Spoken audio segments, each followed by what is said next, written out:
मैं अमित कुमार बाग, हिंदी शिक्षक, पृथ्वीराज उच्च विद्यालय बलांगीर से मैं आप लोगों के लिए 8वीं कक्षा के हिंदी किताब की एक पूर्ण कविता को लेकर आया हूँ। तो आइए इस कविता को समझते हैं। बच्चों, आइए एक बूंद कविता के कवि अयोध्या सिंह उपाध्याय के बारे में कुछ जानकारी प्राप्त करें। अयोध्या सिंह उपाध्याय यानी हरिओद हिंदी के एक सुप्रसिद्ध साहित्यकार थे। हरिओद जी का जन्म 15 अप्रैल 1865 को उत्तर प्रदेश के आजमगढ़ जिले के निजामाबाद नामक स्थान में हुआ। वह हिंदी साहित्य सम्मेलन के सभापति रह चुके हैं और सम्मेलन द्वारा विद्या वाचस्पति की उपाधि से सम्मानित किए जा चुके हैं।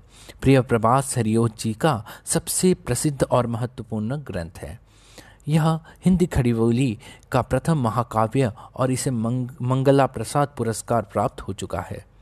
सन 1947 ईस्वी में निजामाबाद में आपका देहावसान हो गया था। कविता समझने से पहले आइए इसके शब्दार्थ से अवगत हो जाते हैं। गोद अर्थात क्रोड़, कढ़ी अर्थात चली या निकली, देव अर्थात ईश्वर या विधाता, वदा अर्थात लिखा, चू पड़ना अर्थात टपकना या गिरना, समुंदर अर्थात सागर, अनमनी अर्थात मन का कहीं और होना, सीप अर्थात जिसमें मोती बनता है, झिझकना अर्थात आगा पीछा करना, दुविधा होना, लौ अर्थात तरह, अक्सर अर्थात प्रायः। तो बच्चों, आइए अब हम पढ़ते हैं कविता एक बूंद। कविता को समझने से पहले आइए इसका वाचन करते हैं। ज्यों निकलकर बादलों की गोद से थी अभी एक बूंद कुछ आगे बढ़ी, सोचने फिर यही जी में लगी, आह क्यों घर छोड़कर मैं यूं कढ़ी। देव मेरे भाग्य में है क्या बदा, मैं बचूंगी या मिलूंगी धूल में, या जलूंगी गिर अंगारे पर किसी, चूं पड़ूंगी या कमल के फूल में। बच्चों, बूंद का घर बादल है। जिस प्रकार हमारा घर होता है, हम जब घर से बाहर निकलते हैं तो तरह तरह के प्रश्न हमारे मन में आते हैं। चाहे हम पढ़ने के लिए बाहर जा रहे हों या किसी काम के लिए, हम यह सोचने रहते हैं डरते हुए कि हमारा क्या होगा घर से जब हम बाहर निकले। तो उसी प्रकार बूंद भी जब बादल की गोद से यानी अपने घर से, बादल में उसका घर है, तो अपने घर से जब वो बाहर निकला तो उसको लगा कि वो कुछ गलत तो नहीं कर रहा है। उसको क्या लगा, इसके बारे में आइए अब हम पढ़ते हैं। ज्यों निकलकर बादलों की गोद से थी अभी एक बूंद कुछ आगे बढ़ी। जब एक बूंद बादल की गोद से निकलती है और आगे बढ़ती है, सोचने फिर यही जी में लगी। वह अपने जी में सोचने लगी। जी अर्थात हृदय में वह सोचने लगी। आह क्यों घर छोड़कर मैं यूं कढ़ी।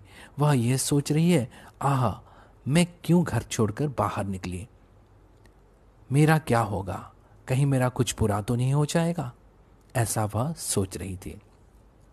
देव अर्थात ईश्वर, वह ईश्वर से प्रार्थना करते हुए कह रही है, हे ईश्वर मेरे भाग्य में है क्या बदा, अर्थात मेरे भाग्य में क्या लिखा है। बदा यानी लिखा।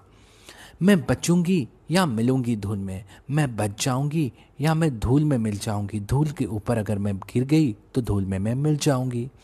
या जलूंगी गिर अंगारे पर किसी, अगर अंगारे के ऊपर मैं गिर गई तो अंगारे पर जल जाऊंगी। चू पड़ूंगी या कमल के फूल में, अगर कमल के फूल के ऊपर मैं गिर गई तो वहाँ कमल के फूल के ऊपर ही मेरा जीवन व्यतीत हो जाएगा, मैं वहीं रह जाऊंगी।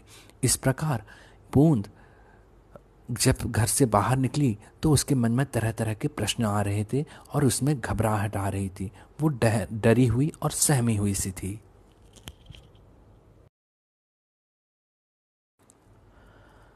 बह गई उस काल एक ऐसी हवा, वह समुंदर और आई अनमनी। एक सुंदर सीप का था मुंह खुला, वह उसी में जा पड़ी मोती बनी। लोग यूं ही हैं झिझकते सोचते, जबकि उनको छोड़ना पड़ता है घर, किंतु घर का छोड़ना अक्सर उन्हें बूंद लो कुछ और ही देता है कर।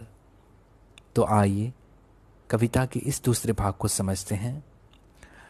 तो हम पढ़े थे कि बूंद जब बादल से अपने घर से जब निकली, वह धूल में मिलने से डर रही थी, वह अंगारे पर गिरने से डर रही थी, वह कमल के फूल के ऊपर गिर जाने पर डर रही थी, और वह सहमी गई थी। उस समय क्या हुआ?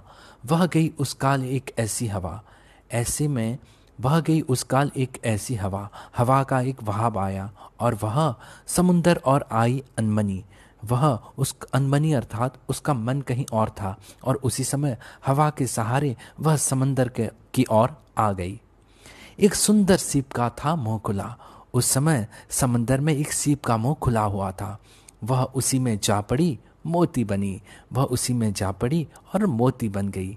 लोग यूं ही झिझकते सोचते, जबकि उनको छोड़ना पड़ता है घर। लोग झिझकते रहते हैं, डरते रहते हैं, सोचते रहते हैं यह करके कि जब उनको घर छोड़ना पड़ता है, किंतु घर का छोड़ना अक्सर उन्हें बूंद लो कुछ और ही देता है कर। किंतु कवि के कहने का आशय यह है कि जब हम घर छोड़ते हैं तो घर छोड़ते वक्त हम बहुत डरते रहते हैं, लेकिन वह बूंद की तरह हम भी कुछ अच्छा बन जाते हैं। जीवन पथ में आगे बढ़ना जरूरी है, ये कवि कहते हैं। कवि यह भी कहते हैं कि भविष्य में क्या होगा कहा नहीं जा सकता, फिर भी अच्छा होगा कि ऐसा सोचना चाहिए हमें। बूंद नीचे गिरती है, मेघ उसका घर है, उसे छोड़ देती है, वह सागर से मिलती है, सीप के मुंह में पड़कर वह मोती बन जाती है। लोग घर छोड़ना अर्थात कोई काम करना या जोखिम उठाना नहीं चाहते, क्योंकि उन्हें डर बना रहता है। कवि उनको आशा की रोशनी दिखाकर कहता है कि जोखिम उठाने से कुछ अच्छा ही होगा। इसीलिए जीवन में हमेशा जोखिम उठाना चाहिए और आगे बढ़ना चाहिए।